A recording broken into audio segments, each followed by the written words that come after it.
Hello, assalamu alaikum everybody. Hope you're all safe, sound, and healthy. And just in a few hours, a few more developments. I was hoping to get a little more before I could start. So, what I'm going to do is I'm going to just keep on adding to it. And when it's all complete, then I'll sort of put them all together into one episode. At least that's what I'm hoping to do. So, another, prediction that most of us made, including me, including moi, that came true is that the people who the turncoats who kept leaving PTI and they joined the new party that was to be chaired by Jahangir Tareen, who was actually disqualified, which is why everybody has this question that how can a disqualified person form a political party? And obviously it's because it was the establishment that was forming this party. So because of that, we have got this big question mark on this group.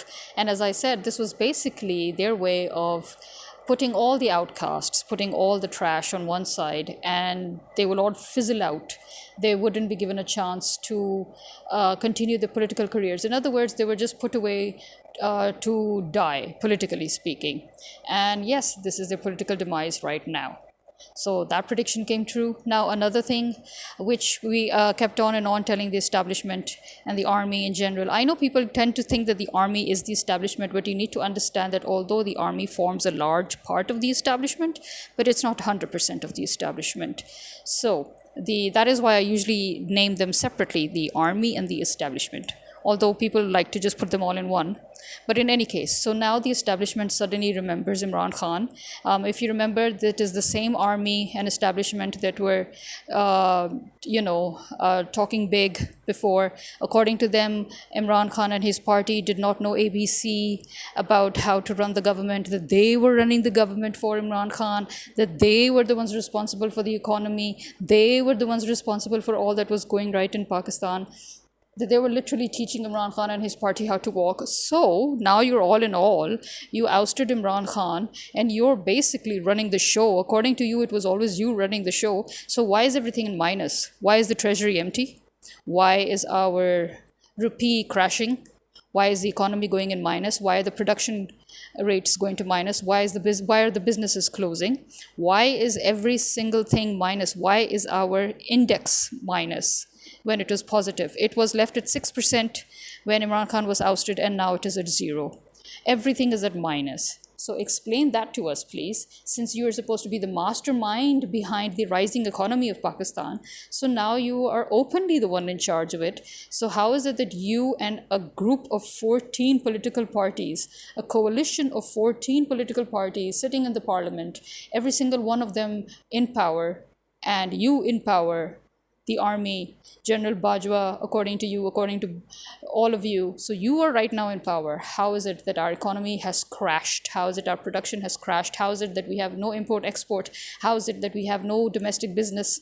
How is it that this state has completely collapsed? And here's another question. This is the question that I asked even before to all the PMLN members and the PPP members. When you were in jail, you were basically sitting in a freaking palace, right? You cannot dare to compare your jail experience with the experience of the real political prisoners of yours who are right now in jail. We have 10 to 12,000 PTI supporters and workers in jail, PTI members in jail. And as we all know about the women, what's been going on, but with the men too, they've been kept in such bad condition where Mariam actually had a frying pan to press her clothes, and she had juices and fruits coming in and out, and where Zardari had a luxury suite within his cell, and where Nawaz Sharif also had a luxury suite within his cell. On the other side, we have 60 men cramped into one tiny death cell. Okay, that cell has a capacity of 20 people maximum, and we have 60 men cramped there. And oh, by the way, this is what happens when morons run the show. So our establishment was too busy being a narcissist and having an ego and trying its dick measuring, that only now, once again, it has realized the grand mistake that it made through Bajwa, and that was by ousting the prime minister, because now they've realized that they cannot do without him. Now suddenly they remember Imran Khan, and they have refused to charge him in military courts. They were the ones who were actually insinuating that they wanted to charge him in military courts. Now, all of a sudden, in true American fashion, they have decided to back out and pretend as if they had nothing to do with that decision whatsoever, and that this was all the PDM, and this was all PDM's decision, and it was all, Zardari and Nawaz Sharif going around trying to do that. But now they said they want to have nothing to do with it. Yeah, we all know that you were part of it too. You can act and play innocent right now, but we all know that you were a party to it too. But anyway, as they say in Urdu, der aaye durust aaye, better late than never. As long as you've got your head screwed on right now, and as long as you've realized that you cannot survive, you may think that you rule the state. Again, I'll remind you, you may think that you are the state, you may think that you rule the state, but you are not the state. And you don't rule the state. The public rules the state. If there is no public, there is no establishment. If you want to be an establishment of a country, the country needs to exist first. Now, as for Pervez Ilahi, now we all know the history of Pervez Ilahi with the Sharif Khandan, okay, this Nawaz Sharif's family.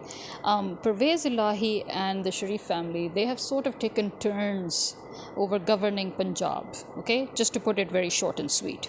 And most of the development that was done, good development that was done in Lahore and in Punjab, was done by the government of Pervez Ilahi, in which Pervez Ilahi was.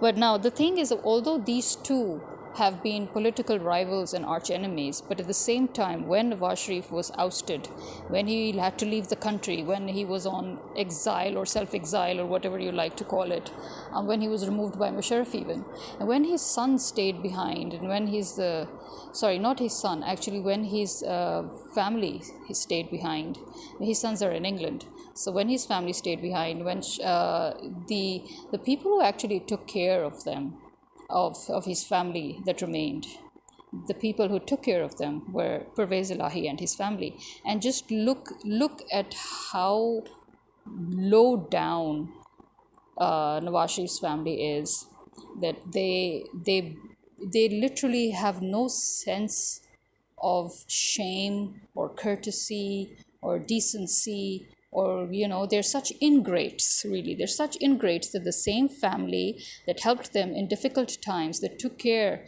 of their children in difficult times while they had to leave the country for political reasons, that same family is right now being tortured and harassed by the Sharif family personally, as they put Pervez Ilahi in jail. And remember, he's about 78 years old at least, and he has a heart condition.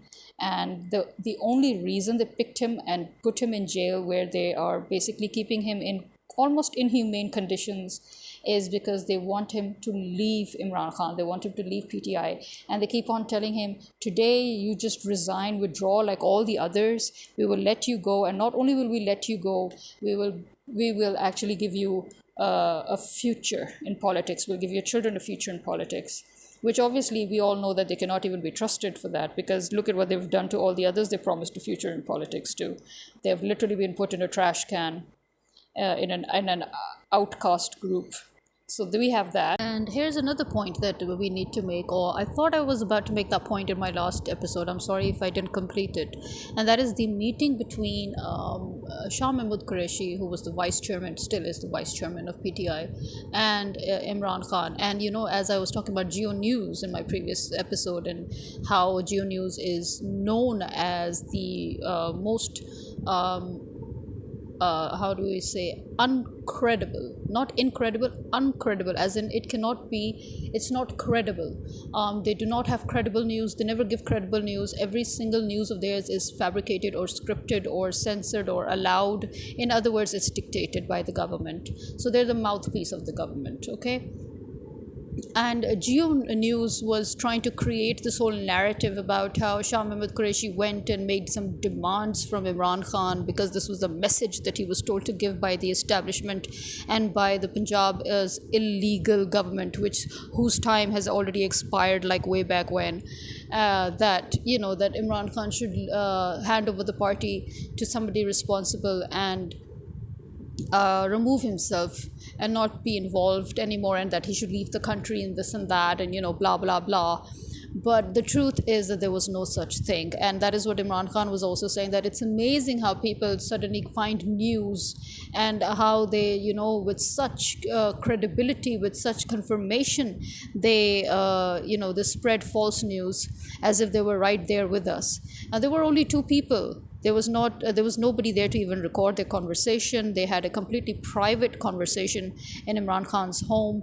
And Imran Khan, the next day at court, when he was asked about it by a journalist, and he was like, really seriously, who does give you all this, who feeds you these stories, because actually the truth is that he and Shah Mahmood Qureshi were talking about things pertaining to the future of PTI, which is why they did not deem it important to discuss it with the media. After all, the vice chairman has finally been released from jail. Now his first move is to go back to the chairman, and to tell him about what's going on, to brief him, and at the same time to trade information. So for example, they found out that they actually had even more voters than they originally thought, and that the fact that there was a bit of a rigging that did take place during the elections, even though they won the elections last time. As we all know, that despite the fact that PTI clearly won the elections, but they still couldn't have two-thirds majority in the assembly. So they had matched certain information, they had reconfirmed, re-verified certain information concerning the voters list, concerning the number, concerning the census. So there's a lot to talk about over here, so that does, and reaching certain serious decisions concerning the future of the party. So really, this is why we always say that none of us in Pakistan ever watched mainstream media, especially since we knew that the mainstream media had sold out in the name of US aid to the USA to promote anti-state sentiments, pro-US sentiments, which was, I am directly quoting Obama when I'm saying this, that he said that that this amount of dollars has been used on Pakistan media to promote pro-US sentiments. So this was a very clear message to anybody who understood. It was very obvious. So the fact that they kept on feeding those US dollars, and the fact that the Maryam Nawaz and her cronies and Zardari and all had continued to buy the mainstream media. You need to understand the reason why the mainstream media was so eager to sell itself off and become bitches of the riches, was because the government, as promised to us, the government practiced austerity, which meant they did not waste money sponsoring these private channels in the form of ads, which is something that Nawaz Sharif always did and Zardari always did whenever they came into the government. They would sponsor channels in the form of ads. And the channels, because they were so greedy now for this, they were pressurizing the government to sponsor them, and the government refused flat out, because the government did not have that kind of money to waste on such stupidities. And this is why, true to their form, the mainstream media turned back towards US dollars and towards the traitors of Pakistan. And this is why people stopped relying on mainstream media for any credible news. And that is why you have seen that most of the journalists, even who are credible or who want to give credible news, are turning or have turned to social media. Now, here's another question that I wish to ask. Some people are insinuating, maybe they are more than insinuating, maybe they have some sort of proof of it, I don't know. But they're insinuating that Asad Umar, when he was in jail, and when they tried to pressurize him, as they pressurized everybody else, that we will let you go only and only if you announce that you're withdrawing from PTI, from Imran Khan's party. And they say that Asad Umar actually said that I'm going to withdraw from my position in the party, but I'm not going to leave the party. And what I can do is that I can sort of become a bridge, between you and Imran Khan, and enable talks between Asim Munir of the army, the COAS of the army, and Imran Khan. So, but again, so that if there are any misunderstandings, because as I think I mentioned this in my previous episodes as well, that many other journalists have said that there could be misunderstandings between the army and Imran Khan that have been created, that Asim Munir has been given the briefings and Imran Khan has also given briefings both against each other, and that these briefings may be incorrect. But again, I repeat the same question that I asked before: is the chief of army staff so stupid? Is the establishment, because as if you remember, there was also this concept going around that perhaps the establishment is being fed incorrect information or incorrect briefings regarding Imran Khan. Again, I would say, is the establishment, is the army so stupid, so blind?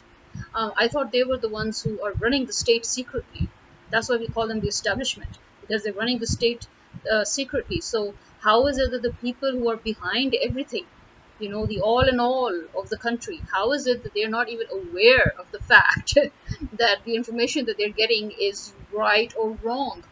And again, if they admit to human error here, that because there is a chain of command and there is a chain of evidence, or a chain of information that could end up in a Chinese whisper, so it means they're admitting to human error. That means that they should admit to the fact that they are not at all capable of maintaining that status quo. For almost 70 years, the establishment has been basically reigning over Pakistan in the shadows, which again, as I said, most countries have. Most countries, whether they're aware of it or not, they have an establishment. They have that deep state.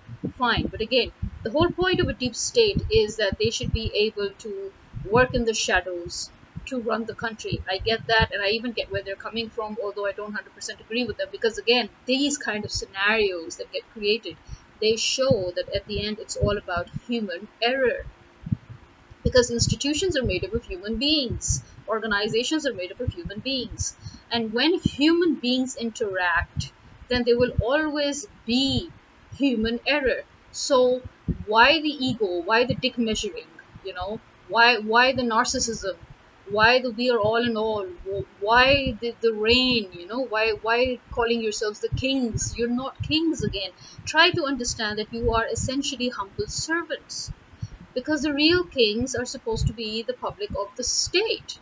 You actually are supposed to be the real protectors of that state. You're not supposed to be the deep state. You're not supposed to be the rulers. You're supposed to be the protectors of that state, which you have never been. And you've always gone rogue. So again, I would say either you are involved in the whole conspiracy, or you are too stupid and too blind to have been played into this conspiracy, and in either case, you don't deserve the posts you're in. The chief of army staff does not deserve to be the chief of army staff if he has been fed wrong information, and he doesn't even have the brains to think for himself to see that there could be something wrong, that the whole public is with a certain man, and why am I being stupid enough to go against that man? Number one, because that means I'm going against the public. Number two, because that means I'm going against the state. Number three, again, if the army, the establishment, is under the illusion that they are the state, you are not the state. You need people in order for a state to exist. If there are no people, there is no state. If there is no state, it's just an empty lot. If there's an empty lot, then what the hell are you doing there? What are you doing in an empty lot? Waiting for oil to come up? Seriously? What are you doing? So yeah, my basic problem here is I don't see it. Sorry, I just don't see it. Okay, I don't see any justification or any excuse for the way the establishment has been behaving for decades. To me, the pattern that I see for these past 7 decades is a pattern of going rogue, a pattern of not knowing your place, a pattern of treason. That's what I'm seeing. Okay, that is all I can see. That is all anybody with his brains and his mind and his eyes open can see. Okay, anybody who has eyes, ears, and a brain, they can see exactly that. And this is why, again, I would remind you: you are not working with boomers. You are the boomers, but you're not working with boomers anymore. Right now, you're working with our generation. You're working with millennials, and you're working with Generation Z. You know what that means? We don't have time for your BS. Get it? We were not boomers that were born with opportunities that we corrupted. We're not those who have eaten till our bellies hung out so that we have taken the share of even the next two generations. We are those next two generations whose share you have eaten. So we don't have time for you and your BS. We don't have time for your conspiracies. We don't have time for your misconceptions, and we certainly don't have the tolerance or time for your mistakes. You understand? We want something done. We want it done the way it should be done. We don't need you people interfering because you have done more than enough. That is where we are coming from. So you're dealing with us. You're dealing with those people who are already sick and tired of all the mistakes that you people have deliberately made and later on just chosen to call them mistakes. Those mistakes that have damaged our future, that have taken away all the opportunities that we should have had, so that we are left empty-handed. We are left in debt. Both our generations, Generation Y, Generation Z, are left in debt. And even the next generation, the third one coming, will also be in debt. Thanks to you. So you are messing with the wrong class of people. You're messing with the wrong generation. I keep on and on reminding you that we are not those people who you're going to subdue. Okay? You have subdued your own generation. Yes, because you were all idiots. But the thing is, you cannot subdue our generation. You can't, because the damage that you have done is out of control. And you're still not leaving us alone. We want you to leave us the frack alone so that we can do damage control. If you old farts would keep on and on interfering with us in our lives and our futures, how the hell are we supposed to fix the shit that you just dumped on us? You know? So we're not going to be subdued because we were never part of your conspiracy. We were never part of your corruption. We were never part of you eating up the shares of the next generations. We are the victims here. And we cannot continue living as victims. We cannot continue living without any opportunities, barely hanging on. So you are dealing with those people who already know exactly what you've done. They can see the damage. They have suffered the damage. And they don't have time for your BS. And we don't have tolerance for your mistakes. We do not have time, period. So that was your biggest mistake that you ever made, the establishment, the intelligence agencies, the army. The biggest mistake that you people made was that you decided to once again play old tricks. Your old dogs, old tricks. And you played it on the wrong people. That's what happened. And it backfired. It backfired very badly, isn't it? Now you just don't know where to fall back onto. You have nowhere to fall back onto. And now you're realizing that, okay, there is only one way to fix this shit, and that is you need to get Imran Khan back. You need to get yourselves back on his good side. But again, you need to understand, it is not Imran Khan that created the rift between you and the public. It is you who created the rift between you and the public. Because as I said, the public has suffered immensely. Our generation has suffered the most. The next generation has jack shit to their name, thanks to you. Thanks to your antics. Which to us is just treason. Working against the state in the shadows, and then out in the open, and then back at the shadows, and then again out in the open for 70 bloody years.